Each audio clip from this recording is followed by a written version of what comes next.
Саламатсыздар ма, құрметті оқушылар? Бүгін біз сіздермен қарастыратын тақырыбымыз көлбеу, науа бойымен қозғалған дененің үдеуін анықтау, яғни зертханалық жұмыс. Бұл балалар зертханалық жұмыс физикадағы ең негізгі бөлім, ең үлкен бөлім, механика бөлімінің ішіндегі маңызды зертханалардың бірі болып табылады. Енді балалар көлбеу, науа бойымен қозғалған кезде дене тең үдемелі, яғни үдеу алып төмен қарай қозғалады. Қысқаша теориясына келетін болсақ, балалар дене жалпы үдеу дегеніміз жылдамдықтың өзгеруінің шапшаңдығы, яғни қаншалықты жылдамдықты тез өзгертіп жатыр. Науамен төмен қарай қозғалған кезде ол сәйкесінше жылдамдығын арттырады. Енді үдеу дегеніміз өзі А әрпімен белгіленеді. Формуласы дельта В бөлінген Т-ға.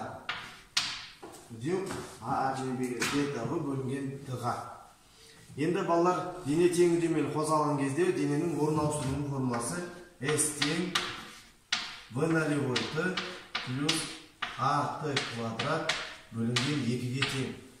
Біздің қазіргі балалар қарастырып отырған зертханалық жұмысымызда дене бастапқы жылдамдықсыз төмен қарай қозғалады. Яғни бұл жерде бастапқы жылдамдық жоқ болса, V нолевойымыз неге тең болады? 0-ге тең болады.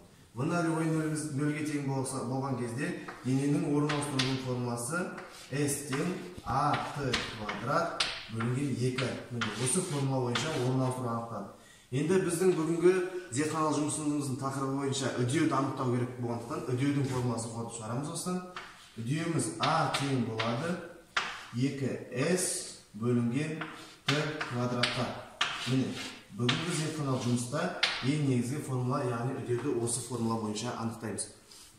Анықтап алғаннан кейін балалар үдеудің 5 мәнін 5 рет өлшеймізде 5 мәнінің орташа мәнін аламыз. Оның формуласы А орташа тең болады А1 қосылған А2 қосылған А3 қосылған А4 қосылған А5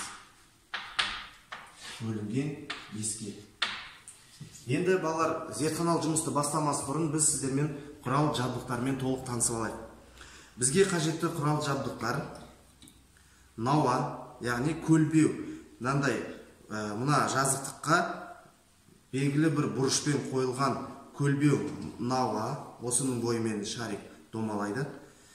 Мынау домалап тоқтап, әрі қарай домалап кетпес үшін мынандай болат цилиндр, темірден цилиндр қойдық. Содан кейін қысқыш штатив толық ойнамайтындай бекітеміз. Өлшеуіш таспа немесе сызғыш, яғни мына науаның ара қашықтығын, шариктің домалап өтетін жолының ұзындығын табу үшін сызғыш, және секундомер, сосын қозғалатын дене, яғни шарикті алдық. Енді балалар зертхананы жасамас бұрын мынандай кесте сызып аламыз. Бұл кесте бойынша ара қашықтық S метр, қозғалыс уақыты секундпен, және үдеуді мына жерге есептейміз, үдеуді. Содан кейін барлық орташа, осы 5 мәннің орташа мәнін мына жерге жазамыз. Енді балалар бұл жерде біз көлбеу науаның бұрышын өзгертпейміз. Тек бір бұрышта және ұзындығында өзгертпейміз. Осы 5 рет өлшеген кезде бір ұзындықта аламыз. Енді балалар науамыздың ұзындығын өлшеп алайық. Науамыздың ұзындығын өлшеп аламыз.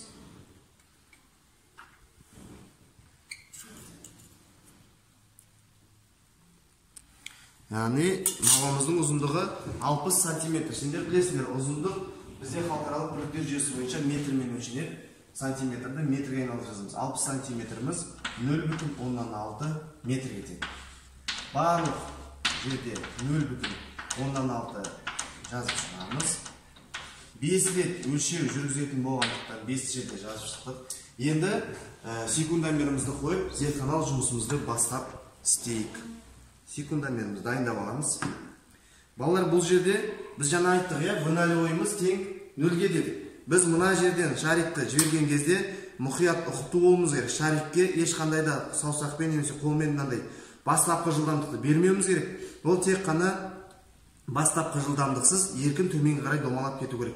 Сол кезде мына жерге тиген бетте секундомерді тоқтатамыз. Мына жерден жіберіп бастаймыз да, мына жерге келген кезде секундомерді тоқтатамыз. Ал бірінші тәжірибемізді бір рет бастайық.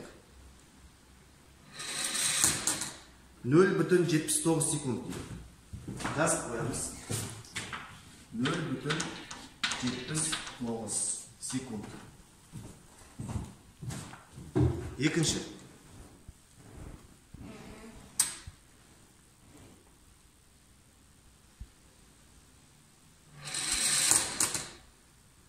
Так, қате есептеп қойдым. Секундомер басып қойдым қазір.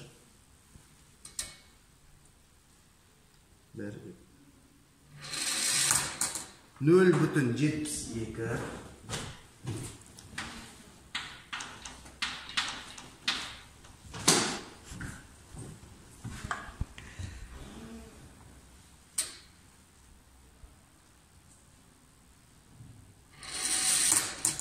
Nol бүтін 73 дейді.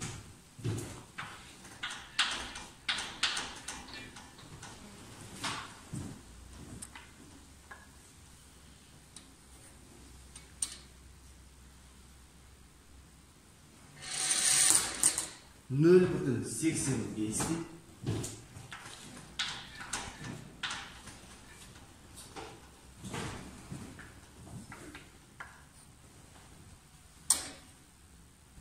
Және соңғы рет өлшеміз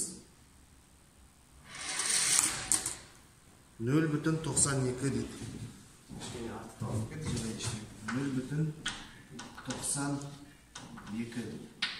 Енді балалар, жаңағы айттық, А тең 2S бөлінген Т квадрат формуласы бойынша әр жағдайда 5 рет өлшедік. Әр жағдайда S бар, Т бар.